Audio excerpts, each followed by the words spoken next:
여러분 안녕하십니까? 저녁마다 성령의 침례를 받으시니까 좋으십니까? 저는 참 여러분은 어떤지 몰라도 저는 참 좋습니다.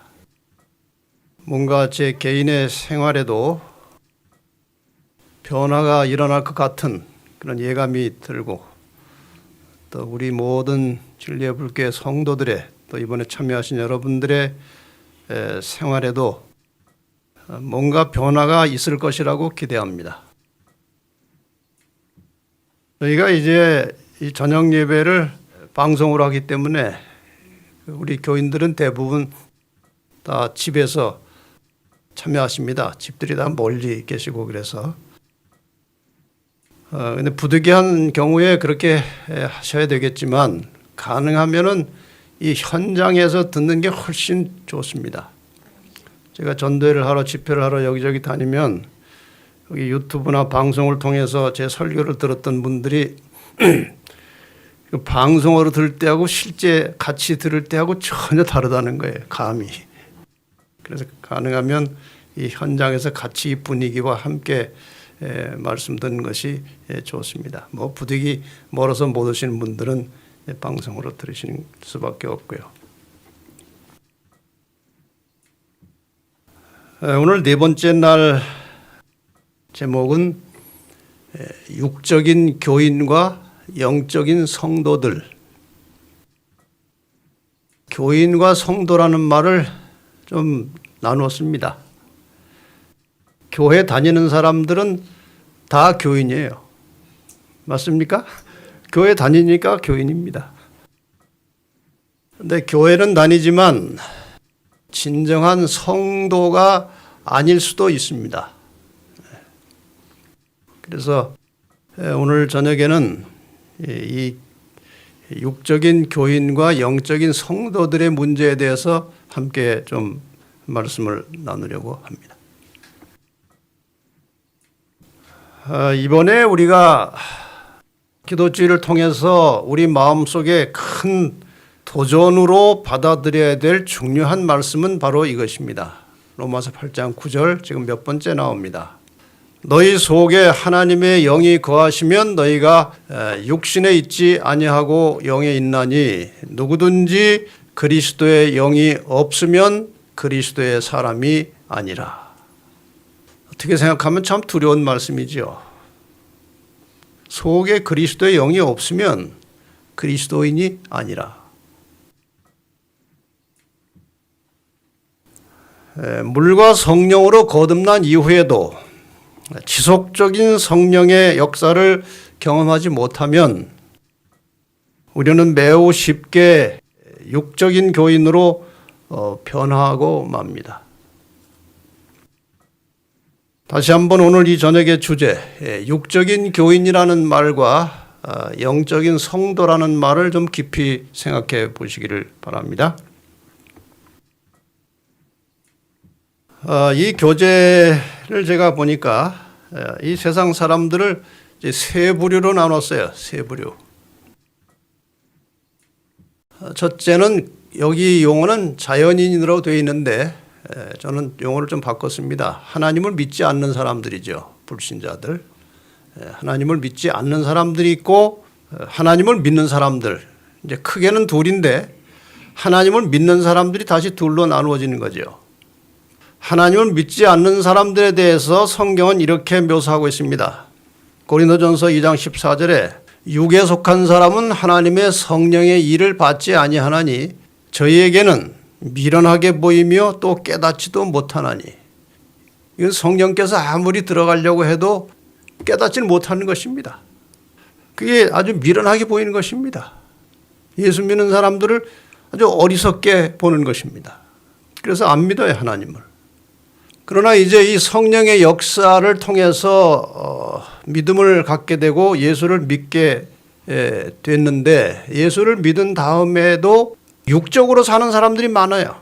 그래서 육적인 교인이라는 표현이 있고, 여기에 관련된 성경절은 방금 읽어드렸던 교회는 나오는데 그리스도의 영이 없으므로 그리스도의 사람이 아닌 육적인 교인들입니다.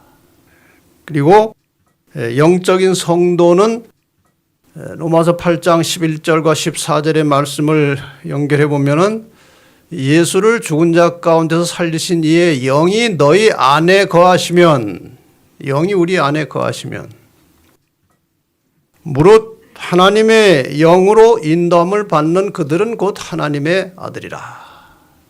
내 속에 성령이 임하시고 이 내 속에 내재하시는 성령님의 인도를 따라 사는 사람들을 성도라고 한 것입니다. 자, 그럼 먼저 이 육적인 교인의 상태가 어떠한지 한번 알아보십시다. 여러분이 이 내용을 잘 들으시면서 내가 육적인 교인인가 영적인 성도인가를 한번 잘 분별해 보시면 좋을 것 같습니다. 육적인 교인에 대하여 우선 고린도전서 3장에 보면 이 사도 바울이 고린도 교회에 있는 사람들에게 편지하면서 너희 속에 육신에 속한 자가 있다고 말하는 거예요. 형제들아, 내가 신령한 자들을 대함과 같이 너에게 말할 수 없어서. 여기 신령한 자들은 성도들이에요. 근데 너희는 내가 신령한 자들을 대하는 것처럼 말할 수가 없다 이거예요. 왜? 너희는 육신에 속한 자라는 것입니다. 곧 그리스도 안에서 어린 아이들을 대함과 같이 하노라. 내가 너희를 젖으로 먹이고 밥으로 아니하였노니. 이게 아직 성숙한 그리스도인이 안 됐기 때문에 무슨 딱딱하고 영양가 있고 좀 귀한 음식을 줄 수가 없다는 것이 너희들은. 그래서 어린아이처럼 대했다는 것입니다. 젖으로 먹였다는 것입니다. 왜냐하면 제대로 된 음식을 주면 너희가 감당치 못하기 때문에 그렇게 됐다. 지금도 너희가 그걸 못한다. 너희가 아직도 육신에 속한 자로다. 그 다음에 너희들이 교회에 나온 지 얼마 안 돼서 어린아이가 아니고 뭐 때문에 너희 가운데 뭐가 있어요? 시기와 분쟁이 있는 것을 보니까 너희는 아직 성도가 아니라는 거예요. 어찌 육신에 속하여 사람을 따라 행함이 아니려 어떤 이는 말하되 나는 바울에게라 하고 다른 이는 나는 아볼로에게라 하니 너희가 사람이 아니리요. 여기 끝에 말이 좀 이해가 어렵죠. 이렇게 나는 여기 속하고 너는 아볼로한테 속했다고 그렇게 하는 걸 보니까 그게 바로 육신에 속한 자가 아니겠느냐 그 말이에요. 네. 자, 이 말씀과 우리의 삶의 현실을 좀 잘 조합을 시켜서 이 육적인 교인의 특성을 좀 몇 가지 구체적으로 살펴보겠습니다. 신앙 연조가 길어도 교회 다닌 지가 오래되었어도 육적인 신자일 수 있습니다. 두 번째, 자신도 모르는 사이에 그런 상태. 나는 그렇게 생각하지 않는데 나도 모르는 사이에 그냥 육적인 교인으로 머물러 있을 수 있다는 것입니다. 자기는 잘 몰라요. 이 사람들은 성령과는 무관하게 신체적, 육체적 힘으로 사는 사람들입니다. 더 나아가서 공연한 죄 가운데 살면서 이건 무슨 말인가 하면은 그저 드러난 죄 혹은 습관적으로 죄된 행습을 가지고 있으면서도 그 죄를 해결하지 않는 사람들, 이게 육적인 교인입니다. 또 성경 지식이 많으면서도 제대로 순종하고 실천하지 않으면 여전히 육적인 신자일 수 있다는 것입니다. 이런 사람들은 만족이 별로 없고 자주 실망하고 마음이 허전하고 고심하고 살아갑니다. 세 번째, 그들이 처한 현재 상태에 익숙해 있고 습관적입니다. 거의 그렇게 그대로 살아요. 1년 전에 내 모습, 1년 전에 교회에서 내 모습이나 올해 내 모습이나 거의 같은 것입니다. 습관적으로 사는 거예요. 그리고 자주 이 말을 합니다. 우리는 어차피 죄인이야. 우리 힘으로 할 수 없어. 이것이 육적인 교인의 매우 현저한 특성이에요. 어떻게 할 수 없다는 것입니다. 왜? 성령이 없으면 해도 안 되거든요. 그러니까 포기하는 거예요. 그리스도와의 관계는 생명적 관계가 아니고 형식적인 관계. 이것이 육적인 교인들의 모습이에요. 그런데 그런 상태에 처해 있으면서도 육적인 교인으로 살고 있으면서도 다른 말로 하면 성령 없이 그냥 교회는 다니지만 육으로 살고 있으면서도 그냥 세상을 즐겁고 유쾌하게 살아갈 수 있습니다. 성격이 좋으니까 그렇게 살 수 있어요. 그냥 성경 진리를 알고 있는 것에 대해서 또 만족해할 수도 있어요. 성령 없어도. 때로는 성령이 없지만 교회 활동에 아주 적극적으로 일할 수도 있습니다. 때로는 이 교회에서 아주 중요한 직책을 맡아서 열심히 일은 하는데 속에 성령이 없을 수도 있어요. 더 나아가서 교회 기관에서 중요한 부서의 책임자로 일을 하지만 성령이 없을 수도 있습니다. 또 어떻게 보면 남들이 보기에 사람이 보기에는 외형적으로는 하나님의 사업에 크게 기여하는 것처럼 보이는데 실상 속에 성령이 없을 경우도 있는 거예요. 성령 없이도 기도도 잘하고 성경도 잘 가르치고 설교도 잘할 수 있어요. 시편에 보면은 범법자가 하나님의 율법을 가르치는도다 이런 말씀이 있어요. 법을 범하면서도 법을 가르치는 거예요. 전도를 하는데 남보다 열심히 잘하는 것처럼 보일 수 있어요. 성령이 없지만. 헌금도 많이 하고 교회 일에 헌신적인 것처럼 보입니다. 성령이 없어도 이렇게 보일 수 있다는 거예요. 여기에 대해서 시대소망에 이런 말씀이 있습니다. 그리스도의 정신에 배치되는 정신은 그 공언하는 바가 어떠하든지 예수를 부인하는 것이 될 것이다. 자기가 말로는 뭐라고 하든지 간에 그 정신이 그리스도의 정신과 배치되고 있다면 그것은 예수를 부인하는 것이다. 사람들은 험담을 하거나 어리석은 이야기를 함으로써 진실되지 못하고 불친절한 말로써 그리스도를 부인할 수 있다. 그러니까 자기가 스스로 부인은 안 하지만 다른 사람에게 하는 말이나 행동을 통해서 그리스도를 부인하고 산다는 것이죠. 생애의 부담을 회피하고 헛된 향락을 추구함으로써 예수를 부인할 수 있다. 세상을 본받음으로써 무례한 행동으로써 자신의 의견을 사랑함으로써 자아를 정당화시킴으로써 의심을 품고 부질없이 걱정을 하고 흑암 중에 거함으로써 예수를 부인할 수 있다. 부질없이 걱정하는 것도 누구를 부인하는 거예요? 예수를 부인하는 거예요. 그분께 다 맡기면 되는데 안 맡기고 걱정하고 있으니 부인하는 거라 이 말이에요. 이런 모든 방식으로 그들은 그리스도께서 그들 안에 계시지 않다고 선언한다. 지금 신약 성경에서 그리스도가 내 안에 계신다는 말이 많이 나오는데 그것은 성령께서 내 안에 임재하신다는 뜻입니다. 그러므로 여기서 이러한 여러 가지 방법으로 생활 속에서 그리스도께서 그 안에 계시지 않다고 선언한다는 말은 성령께서 내 속에 거하시지 않는다는 뜻이죠. 이것이 대체로 육적인 교인의 모습입니다. 이 영적인 성도에 대해서 다시 한번 또 바울의 기록한 말씀을 보겠습니다. 갈라디아 6장 1절로 4절에 보면 형제들아 사람이 만일 무슨 범죄한 일이 드러나거든 신령한 너희는 아까는 육신에 속한 자라고 했는데 지금은 신령한 너희는 이들이 성도들이에요. 신령한 너희는 온유한 심령으로 그러한 자를 바로잡고 내 자신을 돌아보아 너도 시험을 받을까 두려워하라. 너희가 짐을 서로 지라.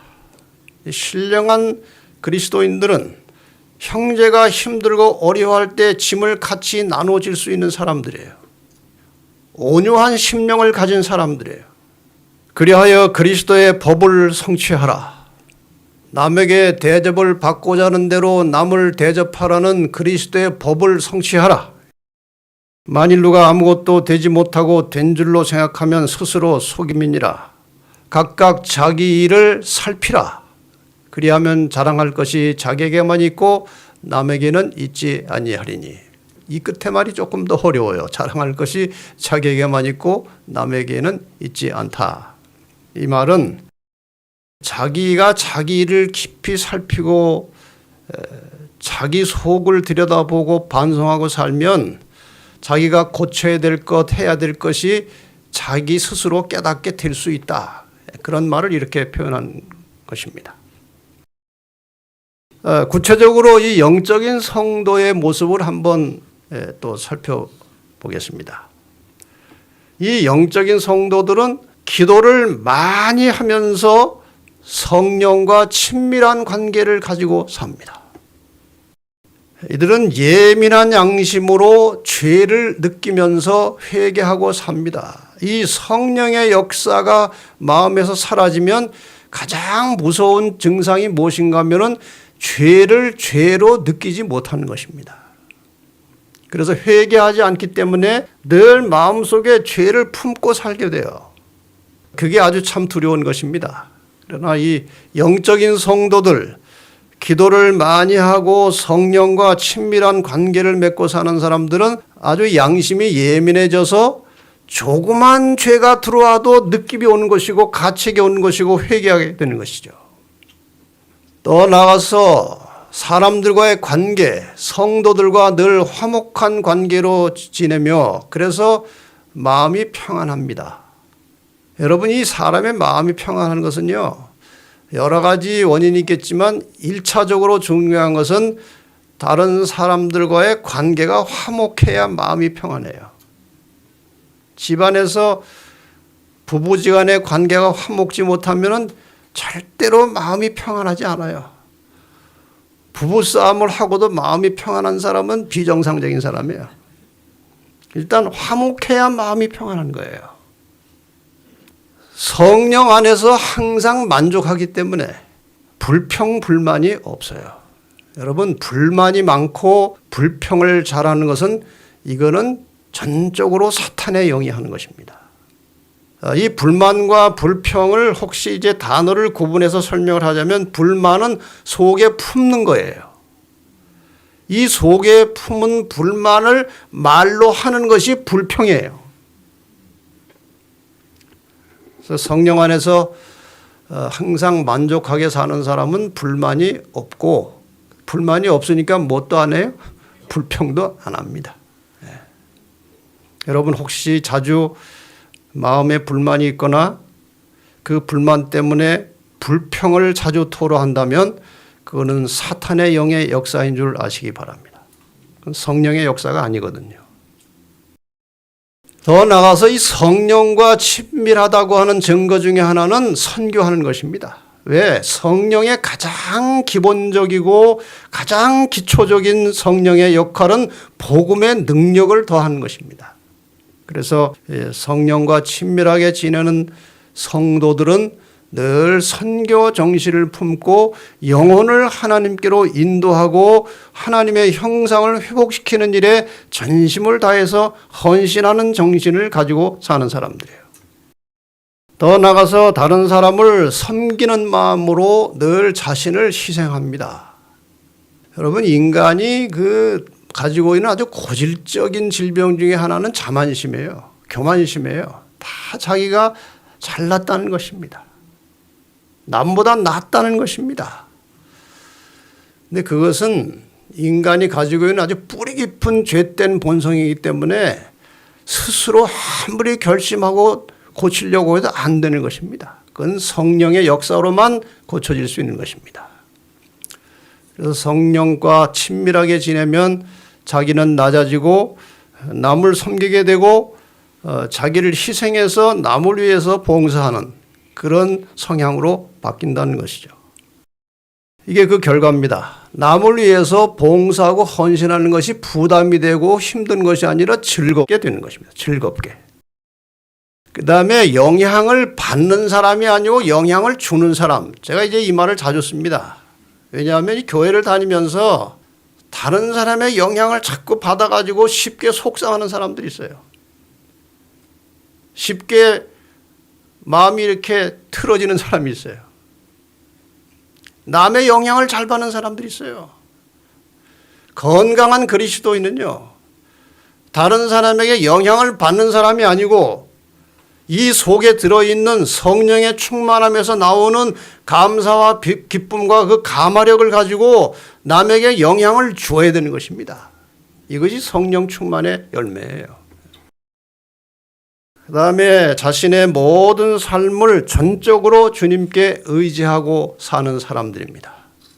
전적으로 하나님께 의지하고 사는 것이, 그것이 성령 충만한 삶의 아주 전형적인 표본입니다.